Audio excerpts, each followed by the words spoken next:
La Voz de América presenta. Hay acuerdo a la vista. Con optimismo, el liderazgo republicano continúa negociando con la Casa Blanca un nuevo techo de la deuda estadounidense. Más de 37 millones de personas se movilizarán este fin de semana, uno de los más transitados en Estados Unidos. El fiscal general de Texas está en la mira. Se enfrenta a la posibilidad de un juicio político en su contra. Y repunta la violencia en la frontera entre México y Estados Unidos.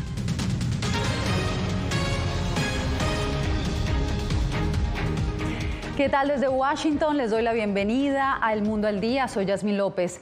Los republicanos en el Congreso aseguraron este viernes que hay progreso hacia un acuerdo con la Casa Blanca para elevar el límite de la deuda.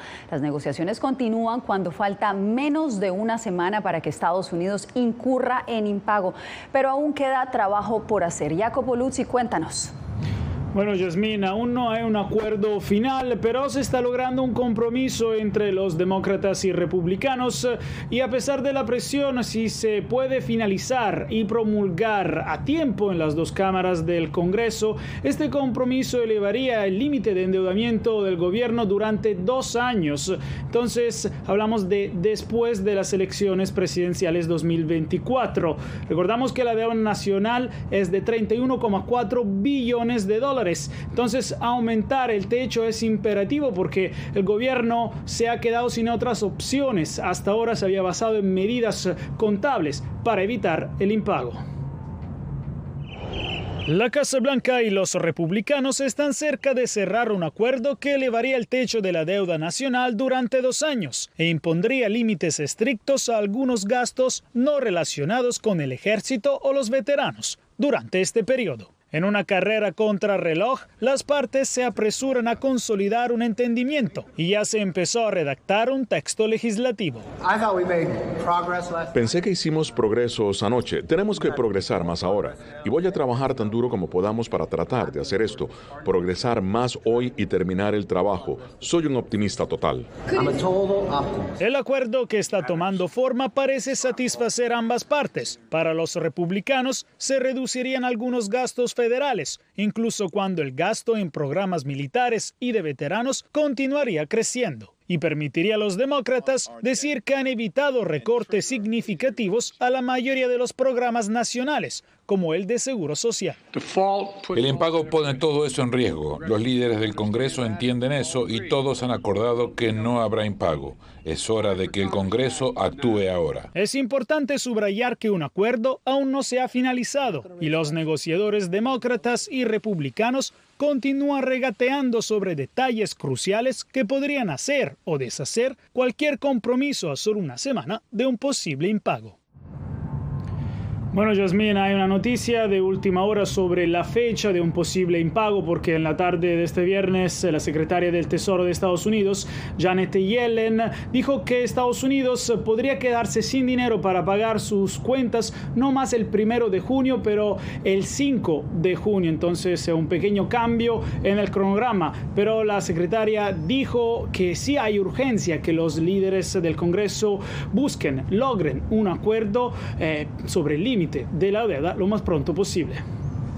Será un largo fin de semana, Jacopo, y por supuesto estaremos monitoreando la situación. Gracias por el reporte. Y justamente comienza un ajetreado feriado en Estados Unidos y como es costumbre durante la celebración del Día de los Caídos, se anticipan grandes multitudes de viajeros por aire y tierra, pero este año ya se alcanzaron números récord, como nos informa Jorge Agobiano.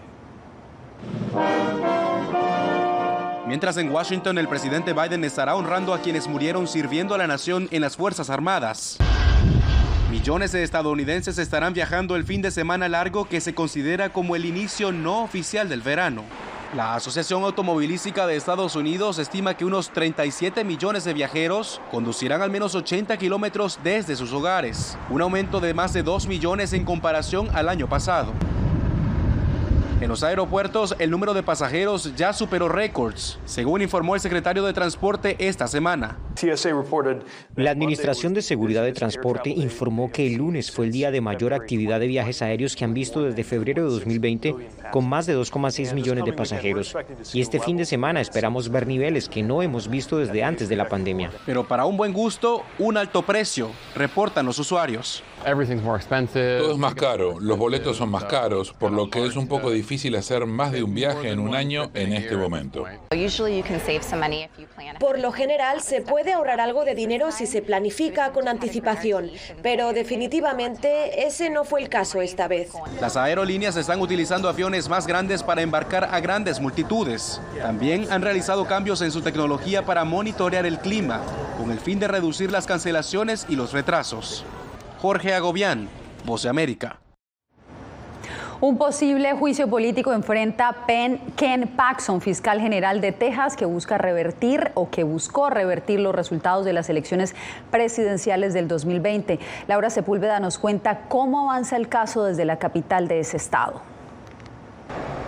Gran expectativa genera la recomendación de una comisión investigadora de la Cámara de Representantes tejana de mayoría republicana para que el fiscal general del estado, Ken Paxton, sea llevado a juicio político. El voto decisivo podría ocurrir en cualquier momento.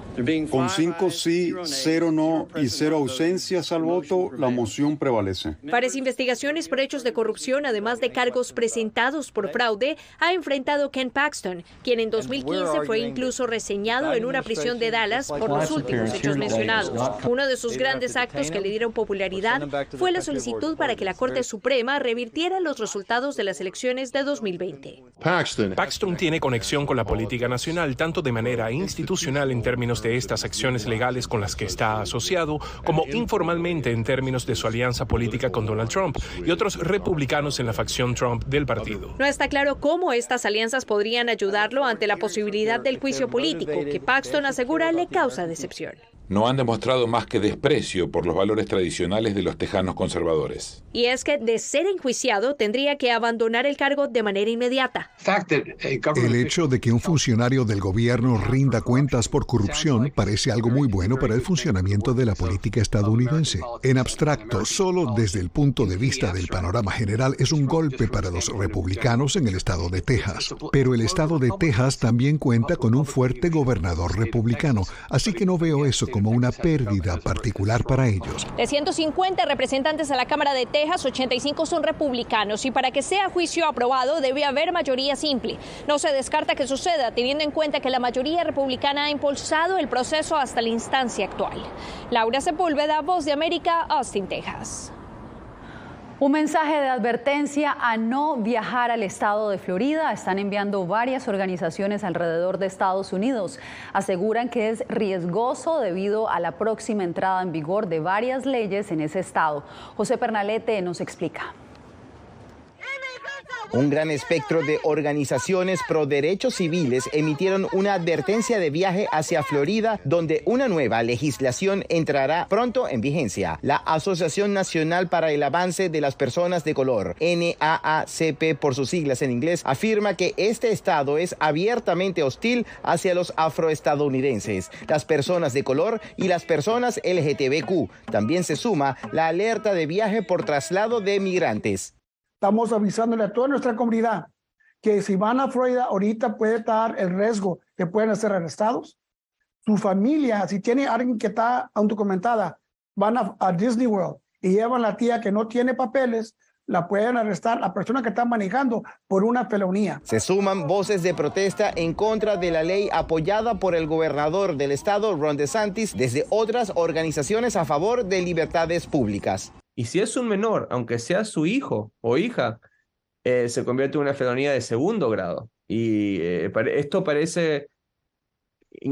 no se puede creer, pero es la realidad. Es la ley ahora en el estado de la Florida. Según republicanos de Florida, este reglamento solo impacta a inmigrantes que no se ajusten a las leyes federales. Pero aquellos que han entrado de una manera oscura, que no se sabe dónde están, qué han hecho, yo creo que van a correr el riesgo en cualquier parte, no solamente en la Florida, sino en cualquier parte de Estados Unidos. Florida aprobó esta ley, según quienes la apoyaron, con el objetivo de impedir la operación de bandas dedicadas al tráfico humano. José Pernalete, Voz de América, Miami. En Nueva York están en desacuerdo el alcalde y el Consejo Municipal en cuanto a un programa que busca descongestionar los albergues municipales donde están acogiendo a los migrantes. Ángela González nos cuenta de qué se trata. En medio de una crisis sin precedente en el sistema de albergues municipales debido a la cantidad de migrantes recién llegados a la ciudad de Nueva York, el Consejo Municipal aprobó la expansión del programa de cupones de alquiler de vivienda conocidos como City FEPS. Estamos exigiendo al alcalde que necesitamos un plan comprensivo. Tenemos un sistema de albergue que está completamente llena, porque la situación de tener casas asequibles es muy difícil en New York City, pero podemos cambiar leyes y ayudar a esas personas a mover fuera del sistema de albergue a casas. Con este paquete de leyes, las personas en refugios municipales pueden recibir el subsidio antes de 90 días, lo que en teoría simplifica el camino para obtener vivienda permanente. Personas en riesgo de desalojo también podrían beneficiarse y se bajan los criterios de nivel de pobreza, pero el alcalde Eric Adams se opone. Hay otra solución, no hay de otra. A la calle no nos pueden echar. Las razones del alcalde se centran en el costo para los contribuyentes, que se calcula sería de $17.000 millones para los próximos 5 años, y esto reduciría los recursos ya limitados para los más necesitados y pondría en desventaja a los más de 20.000 titulares de estos cupones existentes ante la falta de unidades habitacionales vacantes. Actualmente, cerca de 94.000 personas se encuentran en refugios municipales. El alcalde dijo que está revisando sus opciones. Ángela González, Voz de América, Nueva York. El repunte de la violencia tiene en alerta a las autoridades en el estado mexicano de Baja California. El más reciente enfrentamiento entre narcotraficantes dejó un saldo de 10 muertos y 9 heridos. Vicente Calderón tiene los testimonios. Un narcotúnel, el atentado contra el equipo de seguridad de la alcaldesa en Tijuana y un extraordinario aumento de asesinatos son parte de la ola delictiva que azota al fronterizo estado de Baja California. Lo que sucedió en Ensenada hace unos días prende las alarmas. A casi 3 horas de la frontera, en la comunidad de San Vicente, Ensenada, un enfrentamiento entre narcotraficantes, después de una carrera de autos, dejó 10 muertos y 10 heridos. Dentro de la estructura conocida como Cártel del Pacífico y otro con el Cártel de... Las primeras investigaciones indican que el objetivo era un hombre conocido como El Trébol, presuntamente dedicado a descargar avionetas con droga destinadas a Estados Unidos y al servicio de la organización criminal de los hermanos Arellano Félix. La Fiscalía de Baja California informó que tienen ya 3 personas detenidas como sospechosos de esta masacre, pero además se supo que entre las víctimas hay 3 ciudadanos estadounidenses. En San Diego, California, recaudan fondos para los jóvenes que compartían su afición a las carreras con el resto de las víctimas. Está muy feo aquí. He conocido a personas que me han platicado que, no sé, su sobrina de tal, amiga de tal, la mataron, la dejaron muerta, la violaron. Pero también la delincuencia común parece repuntar, como en este asalto a clientes de un restaurante familiar. Es un golpe a la tranquilidad y a una economía que vive del turismo y su interdependencia binacional. Empieza a generar cancelaciones de los próximos eventos a nivel local, también lo que ha sucedido dentro de los restaurantes. 500 agentes de la Guardia Nacional llegaron para intentar apaciguar la frontera. Vicente Calderón, Voz de América, Tijuana. En el mes de la salud mental y una especialista nos comparte consejos sobre cómo identificar si alguien está viviendo una crisis.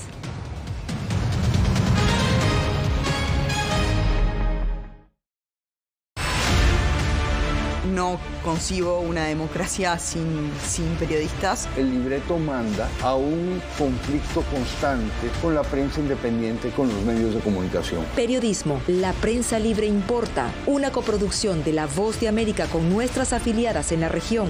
Se ejerció esta profesión con mucho miedo. ¿Cuántos periodistas van muertos ya? Por decir la verdad. Disponible en vozdeamerica.com. En tiempos de cambios, cuando el mundo parece incierto y lo que escuchamos no refleja lo que vemos, buscamos la verdad. A través de la pantalla de la... Cuando nos cuentan solo una parte de la historia, perdemos la confianza. En momentos de crisis, nuestros sueños, esperanzas y deseos de un mejor mañana dependen de una prensa libre. En La Voz de América te traemos las historias que la gente se arriesga a ver. conectamos el mundo y lo unimos con la verdad.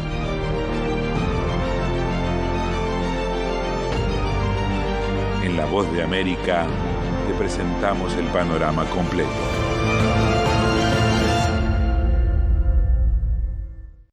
Fui detenido con acusaciones de traición a la patria y luego fui sentenciado y condenado a 13 años de prisión. Es una sensación totalmente inhumana, es una sensación como de estar muerto en vida realmente. ¿Qué sientes cuando tocas? Cuéntame. Pues me siento contento, siento que puedo expresar mis emociones.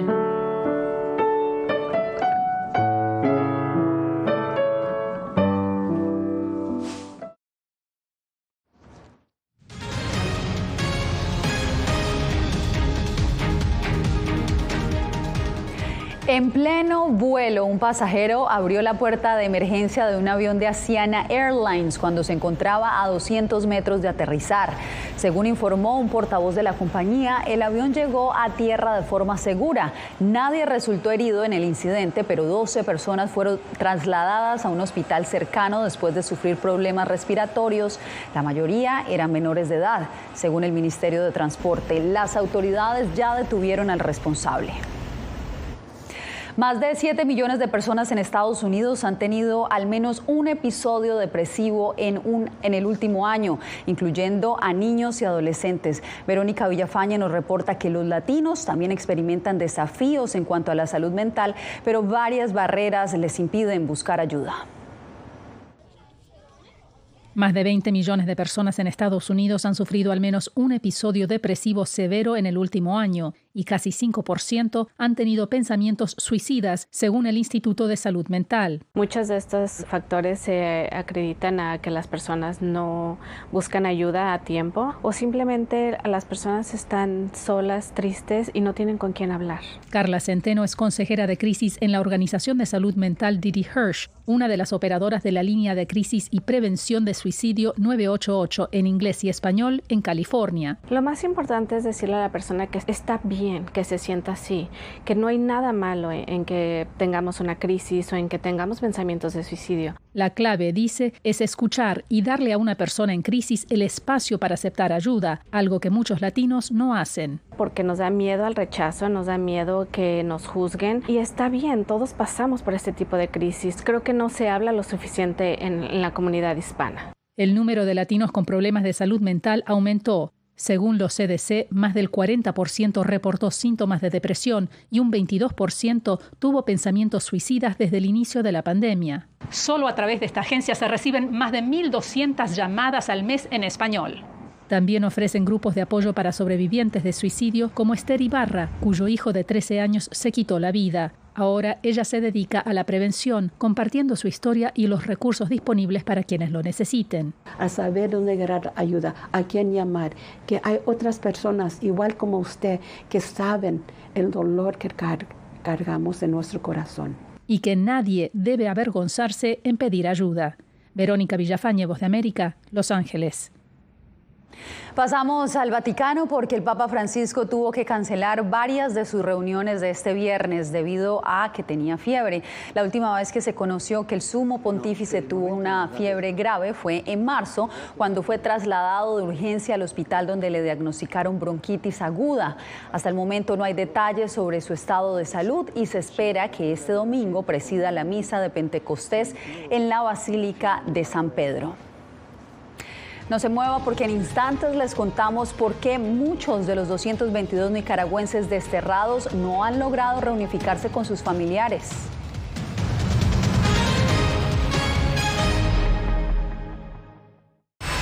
Aquí tenemos varios desaparecidos y muertos y amenazados todos. Periodismo. La prensa libre importa.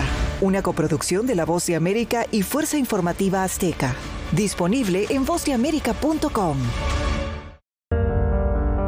En tiempos de cambios, cuando el mundo parece incierto y lo que escuchamos no refleja lo que vemos, buscamos la verdad. A través de la pantalla de la mano. Cuando nos cuentan solo una parte de la historia, perdemos la confianza. En momentos de crisis, nuestros sueños, esperanzas y deseos de un mejor mañana dependen de una prensa libre. En La Voz de América te traemos las historias que la gente se arriesga a ver. Conectamos el mundo y lo unimos con la verdad.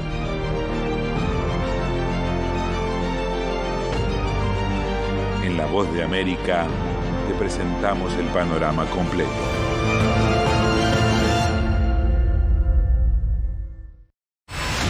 Poder recuperar la libertad de prensa. Periodismo, la prensa libre importa. Una producción especial de La Voz de América. Se ejerció esta profesión con mucho miedo. Disponible en vozdeamerica.com.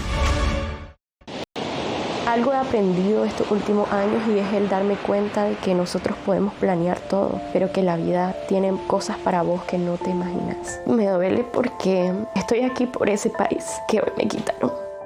Yo siempre he dicho que la libertad está en la mente y el hecho de que tu cuerpo esté en un lugar no significa que no sos libre. Siempre me sentí libre, incluso estando presa me sentí más libre porque pude darme cuenta que si estaba ahí es porque realmente he elegido qué hacer con mi vida.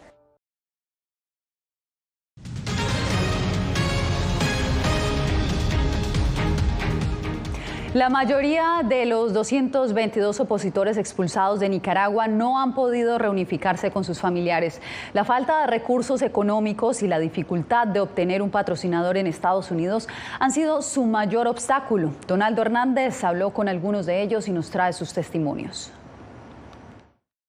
El estudiante nicaragüense John Serna, quien fue expatriado a Estados Unidos, no ha podido reunificarse con su familia. Lo más difícil para Serna ha sido vivir el destierro en soledad. Perdí a mi abuelita 4 días después de que nos trajeron a Estados Unidos y no me pude despedir de ella. Entonces, ¿cómo crees que me siento? El pasado 9 de febrero, 222 nicaragüenses fueron declarados apátridas y enviados a Estados Unidos. Serna dice que sus limitados recursos económicos le han impedido reunirse con su familia por medio del programa de ingresos temporales a Estados Unidos por motivos humanitarios. No todos en ese grupo de los 222 tienen la ventaja de poder solicitar con prontitud el parol y que les brinden algún tipo de respuesta. También implica un atraso en el tiempo de que nosotros podamos volver a estar juntos. Solo un pequeño porcentaje de los excarcelados han logrado la reunificación familiar, según explica la defensora de derechos humanos Ana Quiroz. Entre un 10 y un 15% han logrado ya reunificarse con su familia. Sin embargo, estos nicaragüenses no pierden la esperanza que con el apoyo de organizaciones sin ánimo de lucro y con la asistencia del gobierno de Estados Unidos logren finalmente aliviar el dolor del destierro. Donaldo Hernández, Voz de América. Falta un mes para las elecciones generales en Guatemala. El Tribunal Supremo Electoral avanza contrarreloj para cumplir con los plazos y tener todo listo para junio. Eugenia Sagastume nos pone en contexto. El tiempo corre y Guatemala tiene menos de un mes para afinar los preparativos para las elecciones generales. La impresión de papeletas iniciará el lunes próximo, pese a más de 90 amparos presentados por candidatos que buscan ser incluidos en la contienda. De lo contrario, la reimpresión de papeletas tendría un costo adicional de 25 millones de quetzales, unos 3.3 millones de dólares. Los plazos prácticamente están agotados por temas de logística y de los tiempos. Ahí ya no podríamos hacer nada después del día lunes. Otra preocupación es el efecto que la nueva ley contra la migración irregular en el estado de Florida podría tener en la poca o nula participación de los guatemaltecos en ese estado por el temor a ser detenidos. Afectaría 5 mesas electorales. Afectaría 2 de Miami y 3 de Orlando. El MINEX está haciendo varias gestiones ante el Departamento de Estado de Estados Unidos para ver cómo el impacto es menor en el caso de las elecciones para nuestro país. Mientras tanto, el Ministerio de Gobernación prepara un plan de seguridad para evitar incidentes violentos en la jornada electoral. 42,000 efectivos involucrados en el proceso antes, durante y después el día de las elecciones. Será el domingo 25 de junio cuando 9,3 millones de guatemaltecos están llamados a las urnas. Eugenia Sagastume, Voz de América, Guatemala.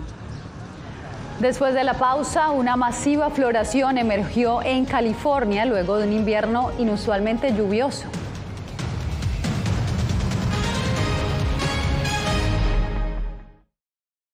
Fui detenido con acusaciones de traición a la patria y luego fui sentenciado y condenado a 13 años de prisión. Es una sensación totalmente inhumana, es una sensación como de estar muerto en vida realmente.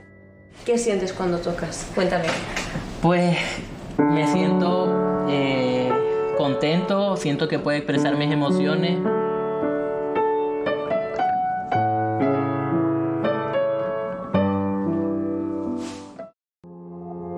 Puertorriqueños somos unos animales raros porque tenemos esta ciudadanía americana. Llegamos a Estados Unidos y nos damos cuenta que somos diferentes. Sí, tenemos un pasaporte americano, pero nuestra idiosincrasia no lo es. Si queremos hacer un mejor Puerto Rico, que es lo que buscamos nosotros, tenemos que ganarnos el respeto y la confianza de todos los sectores del país.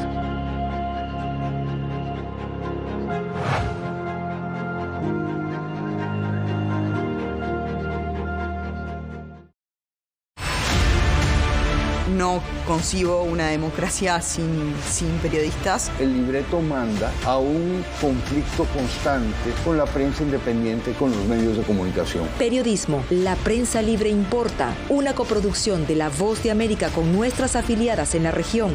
Se ejerció esta profesión con mucho miedo. ¿Cuántos periodistas van muertos ya? Por decir la verdad. Disponible en vozdeamerica.com.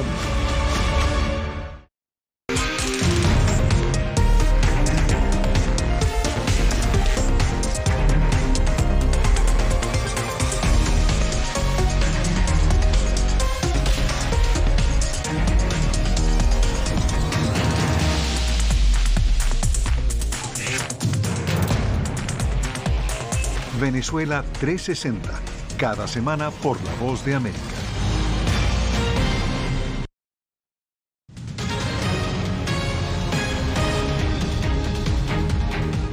Una temporada de lluvias torrenciales en California causó miles de millones de dólares en daños materiales, pero también dejó recompensas, como un espectáculo de flores anaranjadas que se extendió desde los desiertos en el sur hasta los prados en el norte de Sacramento. Sofía Pisani con la historia. Después de las lluvias torrenciales del invierno en California, se observan estas amapolas en los prados a nivel del mar y en las laderas de las montañas, que dan lugar a una rara superfloración de color naranja dorado visible desde el espacio. Puedo venir en mi automóvil desde mi trabajo con mucho estrés y otras situaciones y puedo venir aquí y mirar alrededor y simplemente respirar el agradecimiento de la naturaleza y relajarme. Esta es mi primera visita y hasta donde alcanza la vista hay un bosque de flores. Me siento muy maravillosa. Realmente me encanta. Nunca pensé que algún día tendría la oportunidad de ver un paisaje hermoso como este. En algunas zonas, las amapolas atraen a tantos visitantes que las autoridades han restringido el acceso para proteger estas plantas, ya que las semillas resisten la época de sequía, pero no pueden sobrevivir a los pasos de los visitantes. Vienen y pisotean las flores y no respetan lo que está sucediendo aquí, y el hecho de que algunas personas no necesariamente tienen el respeto que yo siento que es requerido para disfrutar esto. La última superfloración de California fue vista en el año 2019. Sofía Pisani, Voz de América. Si tiene su teléfono a la mano, está a punto de acceder a todo el contenido original de La Voz de América. Lo invitamos a escanear el código QR que está viendo en este momento en pantalla y desde allí lo guiaremos a descargar nuestra aplicación VOA Plus. Allí podrá ver las series especiales y los documentales de La Voz de América. Un hombre tetrapléjico volvió a caminar 12 años después de que su médula espinal se lesionara en un accidente. Gert Jan Oskam se accidentó en su bicicleta en el 2011, pero hoy, a sus 40 años, camina con muletas gracias a un nuevo dispositivo que sirve como puente digital conectando su cerebro y su médula espinal. Todo un milagro de la ciencia, en el que también participó la neuroingeniera colombiana Andrea Gálvez. Con esta historia llegamos al final de esta emisión. Que tengan feliz fin de semana. Les informó Yasmín López.